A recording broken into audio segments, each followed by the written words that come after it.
Hello guys, welcome to one more mini vlog. అందరికీ కార్తీక పౌర్ణమి శుభాకాంక్షలు. Yes, every year లాగే మేమైతే ఈ ఇయర్ కూడా కార్తీక దీపం పెట్టేశాము. డే టైంలోనే మార్నింగ్ వెళ్ళి పెట్టేశామన్నమాట. ఈవినింగ్ ఎక్కువ రష్ ఉంటుంది, బాబుతో కొంచెం కష్టం అవుతుంది అని అనిపించింది. సో ఎవరైతే దీపాలు పెట్టడానికి వెళ్తున్నారో గుడిలో చాలా జాగ్రత్తగా ఉండండి. బికాజ్ ఎక్కువ దీపాలు మొత్తం పెట్టేసింటారు. మీ చీర కట్టుకుంటే మీ చీర చెంగుని నీట్గా చెక్కుకోండి. అండ్ డ్రెస్సెస్ వేసుకుంటే పైటను జాగ్రత్తగా పెట్టుకోండి. అండ్ లాంగ్ హెయిర్ ఉన్న వాళ్ళు లీవ్ చేయకండి హెయిర్. సో బీ కేర్ఫుల్ దీపాలు పెట్టేటప్పుడు. మా అన్నయ్య వాళ్ళు కూడా వచ్చారనమాట సేమ్ టెంపుల్కి. వాళ్ళు కూడా కార్తీక దీపం పెట్టేశారు. సో మేమైతే ఆ శివుని దర్శించుకొని తిరిగి హ్యాపీగా ఇంటికైతే వెళ్ళిపోయాం.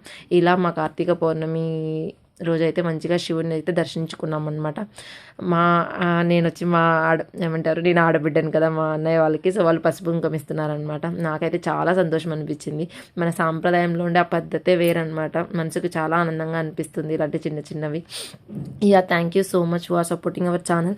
మన ఛానల్కి అయితే మంచి వ్యూస్ వస్తున్నాయి, లైక్స్ వస్తున్నాయి, బట్ సబ్స్క్రైబ్ చేసుకోవట్లేదు. So don't forget to subscribe our channel. మన ఛానల్ని విజిట్ చేయండి, మన కంటెంట్ని ఒకసారి విజిట్ చేయండి.